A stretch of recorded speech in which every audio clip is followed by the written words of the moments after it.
അസ്സലാമു അലൈക്കും വറഹ്മത്തുള്ളാഹി വബറകാതുഹു. ഖത്മുൽ ഖുർആന്റെ 84-ാമത്തെ ക്ലാസ് സൂറത്തുൽ അഅറാഫിന്റെ 189-ാമത്തെ ആയത്ത് മുതൽ നമ്മുടെ ക്ലാസ് വളരെ ലളിതമായ ചെറിയ കാര്യങ്ങൾ പറഞ്ഞുകൊണ്ട് സാധാരണക്കാരായ ആളുകൾക്ക് മനോഹരമായിട്ട് ഖത്മ് തീർക്കാനും പിന്നീട് ഭാവിയിൽ പാരായണം ചെയ്യുന്ന സമയത്ത് പാരായണം ചെയ്യുമ്പോൾ ശ്രദ്ധിക്കേണ്ട കാര്യങ്ങളൊക്കെ മനസ്സിലാക്കിക്കൊണ്ട് പാരായണം ചെയ്യാൻ പറ്റുന്ന രൂപത്തിലുള്ള ചെറിയ ക്ലാസ്സാണ്. ഇൻഷാ അല്ലാഹ് കാണുന്നവരൊക്കെ ഒന്ന് വിശുദ്ധ ഖുർആൻ മറിച്ചുകൊണ്ട് അതിലേക്ക് നോക്കുക. സംശയങ്ങളൊക്കെ ഉണ്ടെങ്കിൽ കമൻറ്റിലായിട്ട് ചോദിക്കുക. സ്ക്രീനിലേക്ക് നോക്കുന്നവർ അങ്ങനെയും നോക്കിയിട്ട് വിശുദ്ധ ഖുർആൻ പാരായണം ചെയ്യാൻ വേണ്ടി ശ്രമിക്കുക. അല്ലാഹു തആല മനോഹരമായിട്ട് പാരായണം ചെയ്യാനും നല്ല തഖ്വയും ഇഖ്ലാസും ഈമാനും ഹിദായത്തും അല്ലാഹു തആല പൂർണ്ണമായും നൽകി ഈമാനോടുകൂടെ മരിക്കുന്ന മുത്തഖീങ്ങളിൽ അല്ലാഹു തആല നമ്മയും ബന്ധപ്പെട്ടവരെയും ഉൾപ്പെടുത്തി അനുഗ്രഹിക്കുമാറാകട്ടെ എന്ന് ദുആ ചെയ്തുകൊണ്ട് തുടങ്ങുകയാണ്. അഊദു ബില്ലാഹി മിനശ് ശൈത്വാനിർ റജീം. ബിസ്മില്ലാഹിർ റഹ്മാനിർ റഹീം. ഹുവല്ലദീ ഖലഖകും മിൻ നഫ്സിൻ വാഹിദ. ഒരു 3-4 ആയത്തെ പറയുള്ളൂ, ബാക്കി ഇങ്ങനെ നമുക്ക് ഓതിയിട്ട് പോകാം ഇൻഷാ അല്ലാഹ്. ഹുവല്ലദീ, ഹുവ കഴിഞ്ഞതിന് ശേഷം ഒരു അലിഫ് ഹംസത്തുൽ വസ്ൽ ഉണ്ട് അല്ലേ, അതിൻ്റെ മുകളിൽ ഒരു ചിഹ്നമുണ്ട്. അത് ഹംസത്തുൽ വസ്ലിൻ്റെ ചിഹ്നമാണ്. നമ്മുടെ ക്ലാസ് 84-ാമത്തെ ക്ലാസ്സാണ്. മുമ്പ് ഒരു 83 ക്ലാസ്സുകളും കഴിഞ്ഞു പോയിട്ടുണ്ട്. തുടക്കം മുതൽ ക്ലാസ്സുകൾ പ്രത്യേകിച്ച് മനസ്സിലാക്കേണ്ട രൂപങ്ങളിലുള്ള ഒരുപാട് നിയമങ്ങളും കാര്യങ്ങളൊക്കെ പറഞ്ഞിട്ടുണ്ട്. അപ്പോൾ അതൊക്കെ ലഭിക്കണമെങ്കിൽ താഴെ നമ്പറിൽ ഒന്ന് മെസ്സേജ് അയച്ചാൽ മതി. ഇവിടെ ഹുവല്ലദീ, ഹുവല്ലദീ, ഹുവല്ല, ഹുവല്ലദീ, ഹുവല്ലദീ അതിൻ്റെ അടിയിൽ ഹംസത്തുൽ വസ്ല് ചേർത്തി വായിക്കുമ്പോൾ അത് ഉച്ചാരണത്തിൽ കൊണ്ടുവരരുത്. ഹുവ അല്ലദീ എന്ന് പറയരുത്. ഹുവല്ലദീ ഖലഖകും മിൻ നഫ്സിൻ വാഹിദ. ഇവിടെ ഖലഖകും ഒരു മീം വന്നു, പിന്നെയും ഒരു മീം വന്നു അല്ലേ. ആദ്യത്തെ മീമിന് ഫത്ത് കസ്റൊന്നും ഇല്ല, അപ്പം അത് ഒന്നില്ലെങ്കിൽ സുക്കൂനാണ്. സുക്കൂനുള്ള മീമിൻ്റെ ശേഷം മീമ് തന്നെയാണ് വന്നത്. മീമിൻ്റെ നിയമങ്ങൾ ഓർമ്മയിലുണ്ടാകണം. 3 നിയമങ്ങളാണ്. സുക്കൂനുള്ള മീമിൻ്റെ ശേഷം മീമ് തന്നെ വന്നാൽ ആദ്യത്തെ മീമിന് രണ്ടാമത്തെ മീമിൽ കൊടുത്തു ഒരു മീമായിട്ട് പറയുന്നു. ഖലഖകും മി, ഖലഖകും മി എന്ന് പറയരുത്. ഖലഖകും മി, മീമിൻ്റെ ശേഷം സുക്കൂനുള്ള മീമിൻ്റെ ശേഷം ബ വന്നാൽ മറച്ച് മണിക്കണം അല്ലേ. നമുക്ക് ഉദാഹരണം വരുമ്പം പറയാം. ബാക്കിയുള്ള മീമിൻ്റെ ശേഷം ബാക്കിയുള്ള ഏതക്ഷരം വന്നാലും ഇൽഹാർ ചെയ്യണം. മീമ് സുക്കൂനുള്ള മീമായിരിക്കും, ചിഹ്നം ഉണ്ടാകും. അപ്പോൾ അത് വ്യക്തമായിട്ട് മീമ് വ്യക്തമായിട്ട് പറയുക. ഇതാണ് മീമിൻ്റെ നിയമങ്ങൾ. നോക്കാം.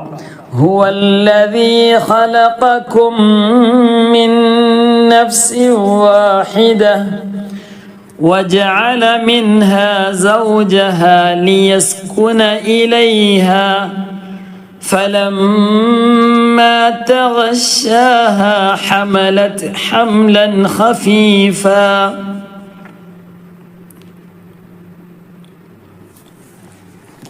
ഹംലൻ ഖഫീഫ.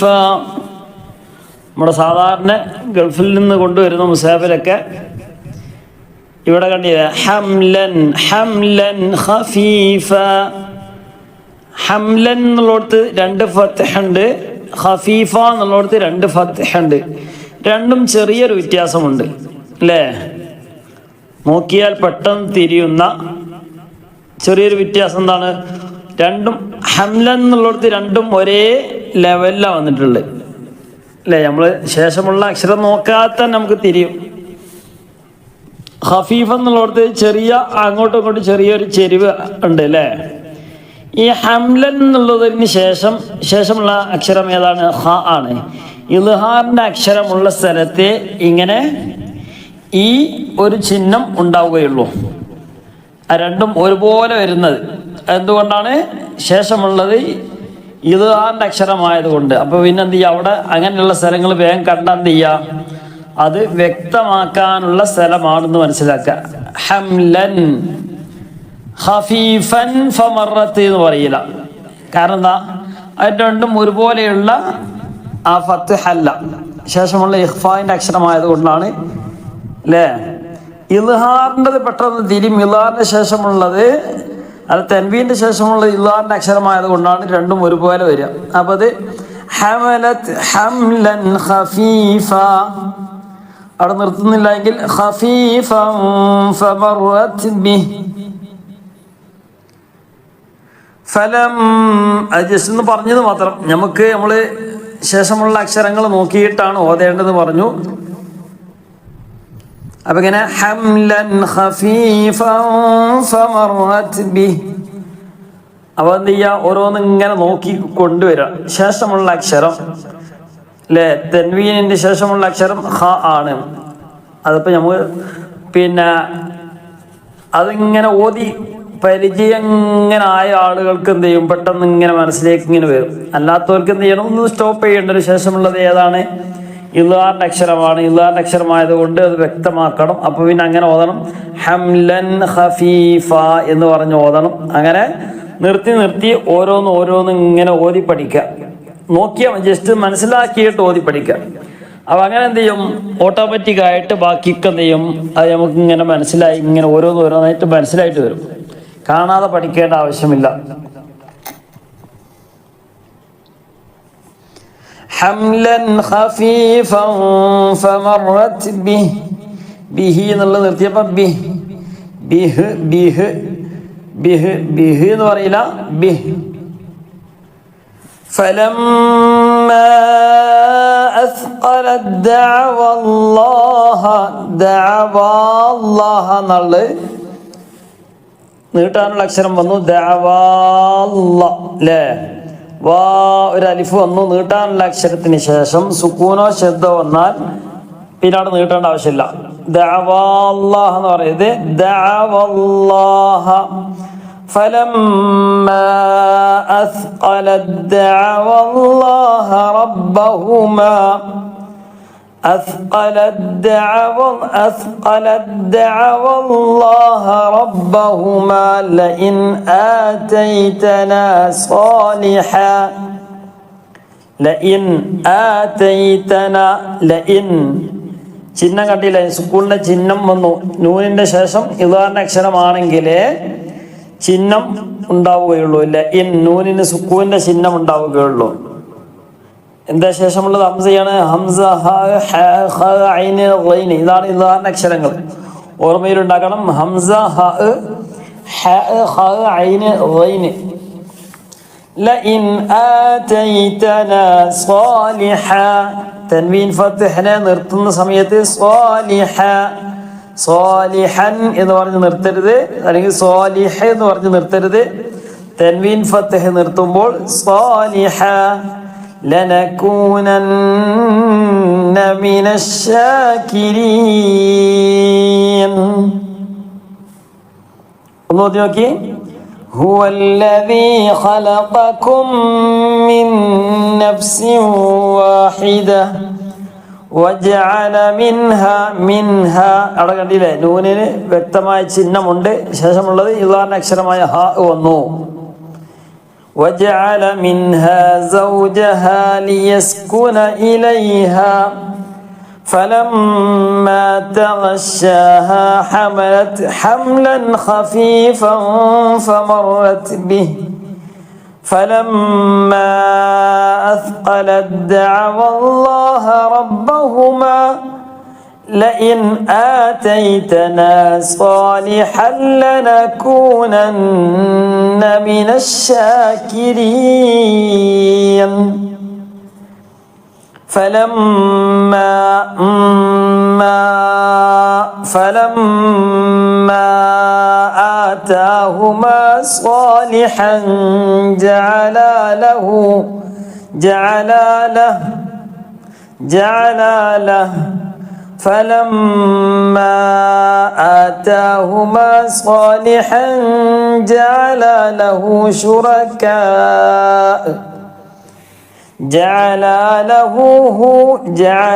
له شركاء فيما آتاهما മദ് മുൻഫസിലാണല്ലേ മദ്ദിന്റെ ചിഹ്നം വന്നു فيما آتاهما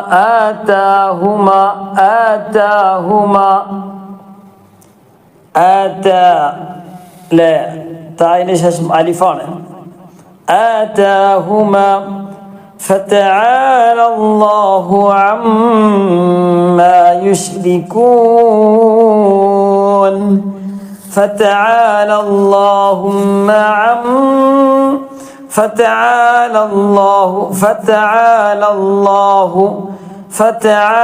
الله عما يشركون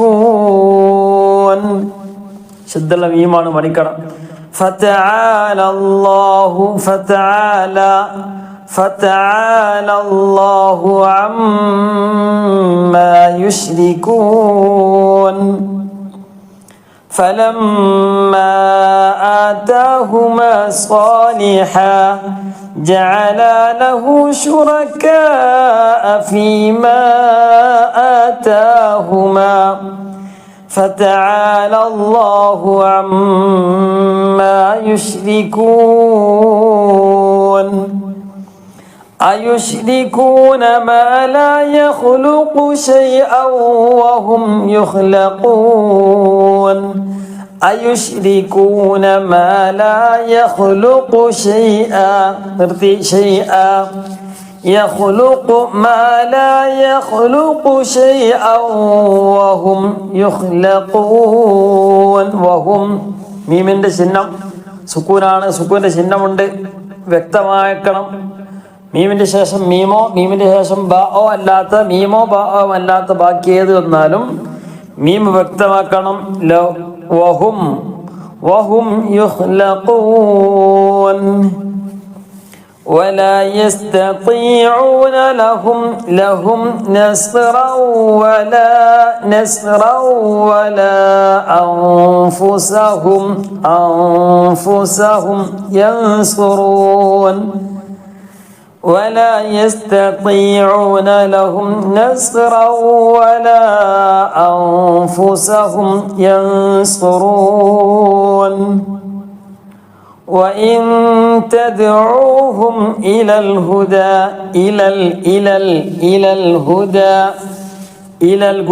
إلى الهدى لا يتبعوكم سواء عليكم തൻവീന് ശേഷം അയിന് വന്നില്ലാത്ത അക്ഷരം അതുകൊണ്ടാണ് ആ രണ്ട് ആ ലൊമ്മിന്റെ ചിഹ്നം കണ്ടില്ലേ ഇല്ലാത്ത ചിഹ്നമാണ് سواء عليكم أدعوتموهم أم أنتم صامتون ശേഷമുള്ള ആന്നുള്ളതാണ് മീമിന്റെ ശേഷം സുക്കുള്ള മീമിന്റെ ശേഷം മീമോ അല്ലാത്ത ബാക്കി ഏത് അക്ഷരം വന്നാലും ബാക്കി 26 അക്ഷരമുണ്ട് ഈ 26 അക്ഷരത്തിൽ പെട്ടതാണ് ആ അല്ലേ അൻതും മീമും ബാവും അല്ലാത്ത ബാക്കി ഏത് വന്നാലും ഇദ്ഹാർ ചെയ്യണം അദഅഉതുമൂഹും അം അൻതും സ്വാമിതൂൻ وإن تدعوهم إلى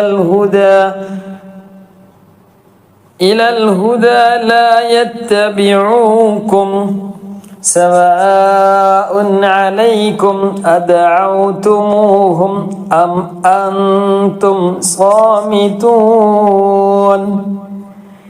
إن الذين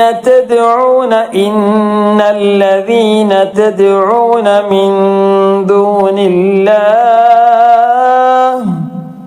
നിർത്തി. മിൻ ദൂനില്ലാഹി ഇബാദുൻ അംസാലുക്കും.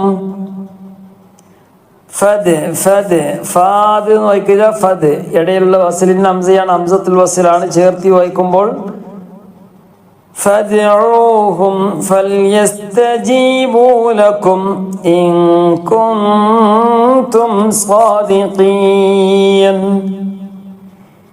ഇന്നല്ലദീന തദ്ഊന മിൻ ദൂനില്ലാഹി ഇബാദുൻ അംസാലുക്കും ഫദ്ഉഹും ഫൽയസ്തജീബൂ ലക്കും ഇൻ കുൻതും സ്വാദിഖീൻ. അലഹും അർജുലുൻ യംശൂന ബിഹാ അം ലഹും ഐദി യബ്തിശൂന ബിഹാ അം ലഹും അഅ്യുനുൻ യുബ്സിറൂന ബിഹാ أم لهم آذان يسمعون بها قل ادعوا شركاءكم ثم كيدوني فلا تنظرون. കീദൂനി എന്ന് പറയുന്നത് കീദൂനി ഫലാ തുൻളിറൂൻ.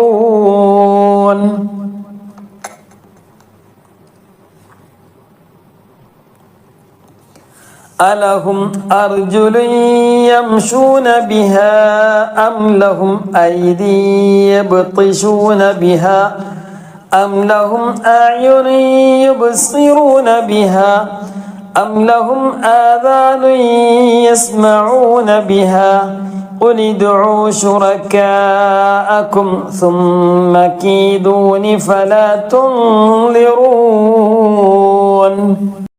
ഇന്ന വലിയല്ലാഹുല്ലദീ നസ്സലൽ കിതാബ്. ശ്രദ്ധിക്കണം,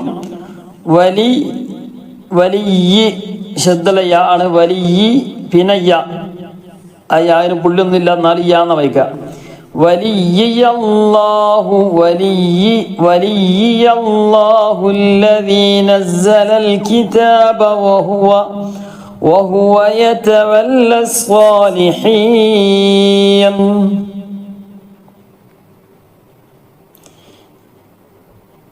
إن وليي الله الذي نزل الكتاب. നിർത്തി. അവിടെ നിർത്തിയപ്പോൾ എന്ത് ചെയ്തു? ബാഇന് സുക്കൂൻ. അവസാനത്തെ അക്ഷരം തൻവീൻ ഫത്ഹോ നീട്ടാനുള്ളതോ അല്ലെങ്കിൽ എന്ത് ചെയ്യണം? അവിടെ അവസാനത്തെ അക്ഷരത്തിന് സുക്കൂൻ ചെയ്യണം. നസ്സലൽ കിതാബ്. കിതാബ് ബാഇന് കിതാബാന്നുള്ള ബ് തൊട്ട് മുമ്പ് നീട്ടാനുണ്ട്. ഒരു അലിഫുണ്ട്. തൊട്ട് മുമ്പ് നീട്ടാനുണ്ടെങ്കിൽ മദ് ആരിൽ വരും, പുതിയ ഒരു മദ് ഉണ്ടാവുകയാണ്. നസ്സലൽ കിതാബ്. നസ്സൽ അവിടെ നിർത്താണെങ്കിൽ നസ്സൽ. കാരണം എന്താ? ലാമിന് സുക്കൂൻ തൊട്ട് മുമ്പ് നീട്ടാനൊന്നുമില്ല. ഇവിടെ നസ്സലൽ കിതാബ് വഹുവ യതവല്ല സ്വാലിഹീൻ. അവിടെ നിർത്തി. നൂനിന് സുക്കൂന് തൊട്ട് മുമ്പ് നീട്ടാനുണ്ട്. അപ്പൊ എന്ത് ചെയ്യണം? യാ ആണ് അല്ലേ? വഹുവ യതവല്ല സ്വാലിഹീൻ. നൂനിന് സുക്കൂന് തൊട്ട് മുമ്പ് നീട്ടാനുള്ള യാ ഉണ്ട്. അപ്പൊ നീട്ടണം. വഹുവ യതവല്ല സ്വാലിഹീൻ. والذين تدعون من دونه لا يستطيعون نصركم ولا أنفسهم ينصرون. والذي تدعون من دونه لا يستطيعون نصركم ولا أنفسكم ينصرون. 198. وإن تدعوهم إلى الهدى لا يسمعوا وتراهم ينظرون إليك وهم لا يبصرون. ഒന്നുകൂടെ. വഇൻ ഇഖ്ഫാ ചെയ്യണം. നമ്മൾ ചാർട്ടിലേക്ക് നോക്കണം, നോക്കിയാൽ എന്ത് ചെയ്യും, ഓർമ്മ വരും. وَإِن تَدْعُوهُمْ إِلَى الْهُدَى لَا يَسْمَعُوا وَتَرَاهُمْ يَنظُرُونَ إِلَيْكَ وَهُمْ لَا يُبْصِرُونَ خُذِ الْعَفْوَ وَأْمُرْ بِالْعُرْفِ خذ العفو وأمر بالعرف وأعرض عن الجاهلين خذ العفو നിർത്തുമ്പോൾ കൂട്ടി വയ്ക്കുക. خذ العفو وأمر بالعرف وأمر എന്ന് പറയുന്നത് وأمر بالعرف وأعرض عن الجاهلين خذ العفو وأمر بالعرف وأعرض عن الجاهلين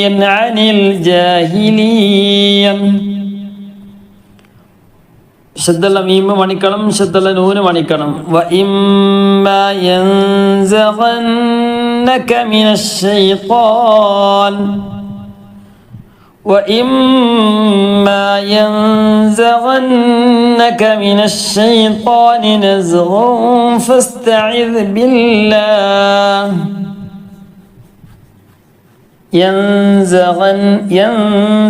ينزغنك من الشيطان نزغ فاستعذ بالله فاستعذ بالله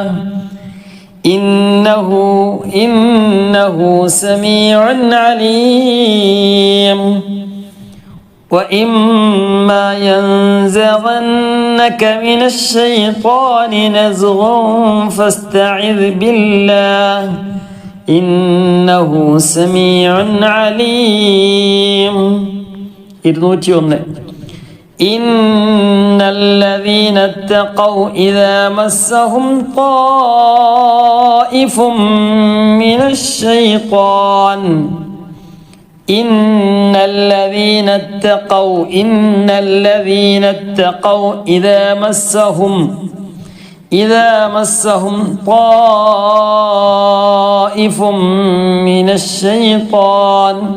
طائف من الشيطان تذكروا فإذا هم مبصرون. അടുത്ത ചെയ്യണം, മീമിന് ശേഷം സുക്കൂണുള്ള മീമിൻ്റെ ശേഷം മീമ് തന്നെയാണ് വന്നത്. കൂട്ടി യോജിപ്പിക്കുക, മണിക്കുക. فإذا هم مبصرون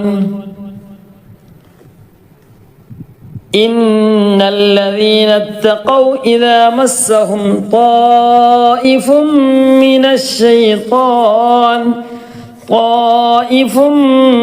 الشيطان تذكروا فإذا هم مبصرون وإخوانهم يمدونهم في الغي ثم لا يقصرون وإخوانهم يمدونهم في الغي ثم لا يقصرون وإخوانهم يمدونهم في الغي ثم لا يقصرون وإذا لم تأتهم بآية. അവിടെ എന്താണ്, മീമിൻ്റെ നിയമം പറഞ്ഞു. മീമിൻ്റെ ശേഷം സുക്കൂണുള്ള മീമിൻ്റെ ശേഷം മീമ് തന്നെയാണ് വന്നതെങ്കിൽ കൂട്ടി യോജിപ്പിക്കുക, ഒരു മീമായിട്ട് പറയുക, മണിക്കുകയും ചെയ്യാം.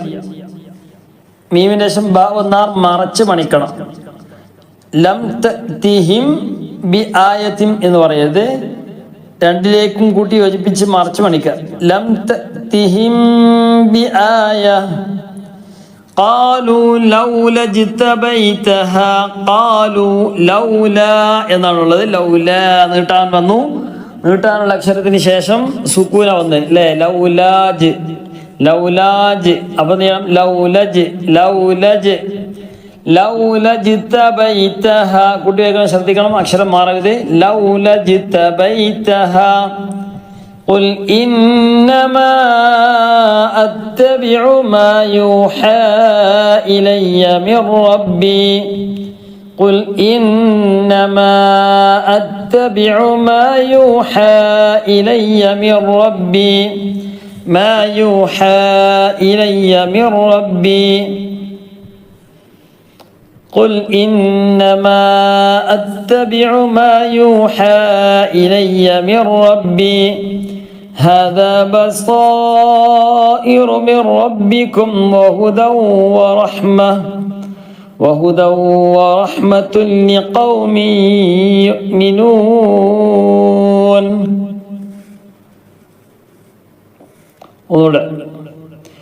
وإذا لم تأتهم بآية قالوا لولا اجتبيتها قل إنما أتبع ما يوحى إلي من ربي هذا بصائر من ربكم وهدى ورحمة لقوم يؤمنون.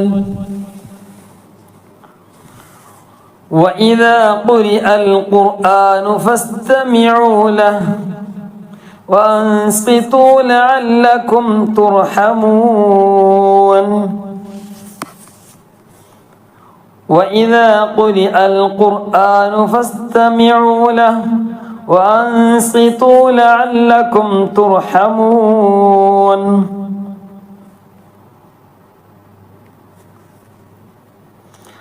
واذكر ربك കുട്ടികൾക്ക് ഇങ്ങനെ واذكر ربك في نفسك تضرعا وخيفة ودون الجهر من القول بالغدو والآصال ولا تكن من الغافلين.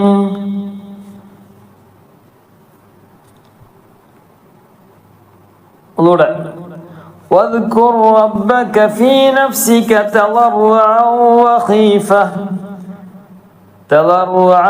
وخيفة ودون الجهر من القول بالغدو والآصال ولا تكن من الغافلين. ലാസ്റ്റ് ആയത്ത് സൂറത്തുൽ അഅറാഫിലെ ലാസ്റ്റ് 206-ാമത്തെ ആയത്ത്. إن الذين عند ربك لا يستكبرون عن عبادته إن الذين عند ربك لا يستكبرون عن عبادته ويسبحونه وله يسجدون. തിലാവത്തിന്റെ സുജൂദിന്റെ സ്ഥലമാണ്, ഓത്തിന്റെ സുജൂദിന്റെ സ്ഥലമാണ്. ഈ ആയത്ത് ഓതിക്കഴിഞ്ഞാൽ നിസ്കാരത്തിലാണെങ്കിൽ വേറൊന്നും ചെയ്യണ്ട, അല്ലാഹു അക്ബർ എന്ന് പറഞ്ഞുകൊണ്ട് സുജൂദിലേക്ക് പോവുക.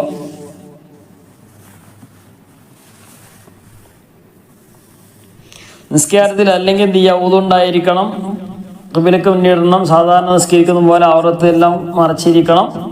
നേരെ ഖിബിലയിലേക്ക് തിരിയുക.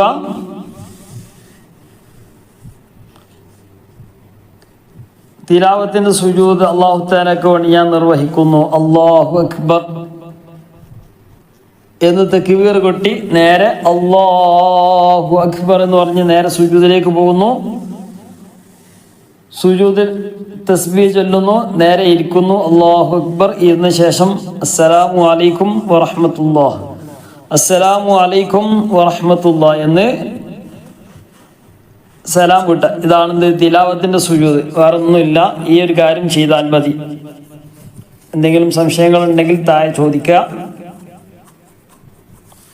അപ്പൊ എന്ത് ചെയ്യുക, ഈ ആയത്ത് ഓതി കഴിഞ്ഞാൽ തിലാവത്തിന്റെ സുജൂദ് ചെയ്യാം. ഇനി അഥവാ അതിന് സാധിക്കുന്നില്ല എങ്കിൽ, സാധിച്ചാലും ഇല്ലെങ്കിലും 4 പ്രാവശ്യം തസ്ബീഹ് ചൊല്ലുക.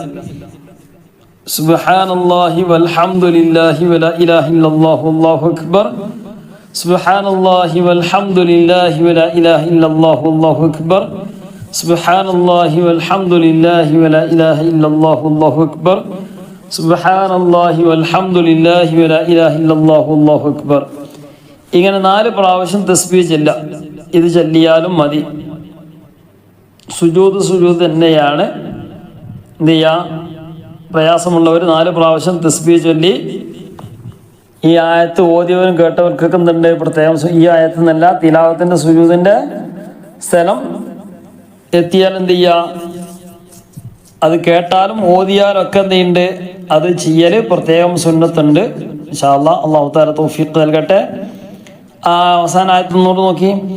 ഇന്നല്ലദീന ഇൻദ റബ്ബിക ലാ യസ്തക്ബിറൂന അൻ ഇബാദതിഹി വയുസബ്ബിഹൂനഹു വലഹു യസ്ജുദൂൻ.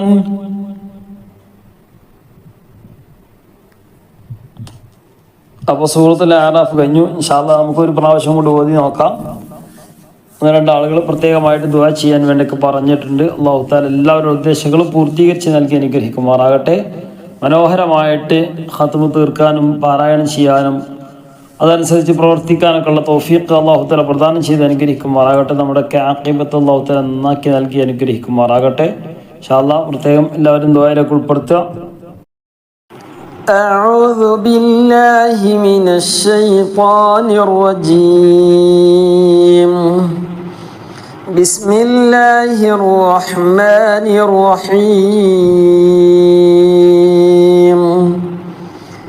هو الذي خلقكم من نفس واحدة وجعل منها زوجها ليسكن إليها فلما تغشاها حملت حملا خفيا فمرت به فلما أثقلت دعوى الله ربهما لئن آتيتنا صالحا لنكونن من الشاكرين. فلما آتاهما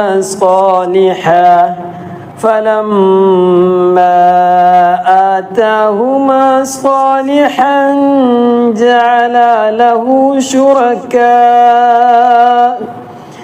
جعل له شركاء فيما آتاهما فتعالى الله عما يشركون. أيشركون ما لا يخلق شيئا وهم يخلقون ولا يستطيعون لهم نصرا ولا أنفسهم ينصرون. وإن تدعوهم إلى الهدى لا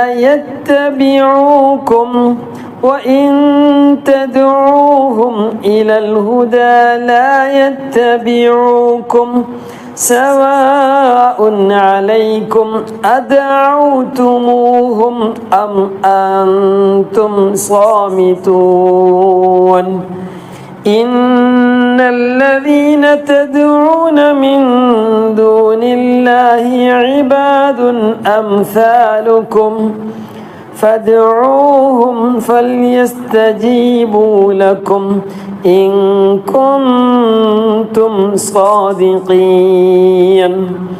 ألهم أرجل يمشون بها أم لهم أيدي يبطشون بها أم لهم أعين يبصرون بها أم لهم آذان يسمعون بها قل ادعوا شركاءكم ثم كيدون فلا تنظرون. إن وليي الله الذي نزل الكتاب وهو يتولى الصالحين والذين تدعون من دونه لا يستطيعون نصركم ولا أنفسهم ينصرون وإن تدعوهم إلى الهدى لا يسمعوا وتراهم ينظرون إليك وهم لا يبصرون خذ العفو وأمر بالعرف وأعرض عن الجاهلين وإما ينزغنك من الشيطان نزغ فاستعذ بالله إنه سميع عليم إن الذين اتقوا إذا مسهم طائف من الشيطان تذكروا فإذا هم مبصرون وإخوانهم يمدونهم في الغي ثم لا يقصرون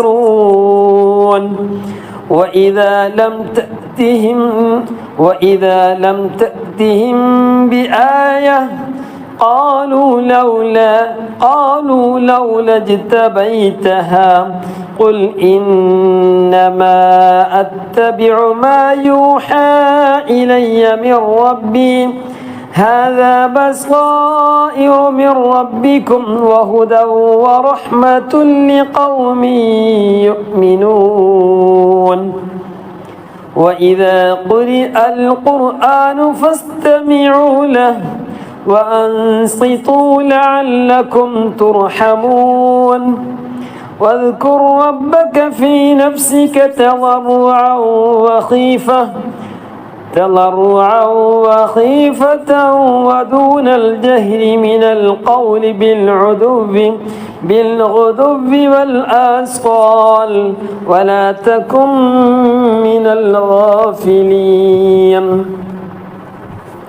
إن الذين عند ربك لا يستكبرون عن عبادته ويسبحون وله يسجدون سبحان الله والحمد لله ولا إله إلا الله والله أكبر سبحان الله والحمد لله ولا إله إلا الله والله أكبر سبحان الله والحمد لله ولا إله إلا الله والله أكبر سبحان الله والحمد لله ولا إله إلا الله والله أكبر صدق الله العلي العظيم.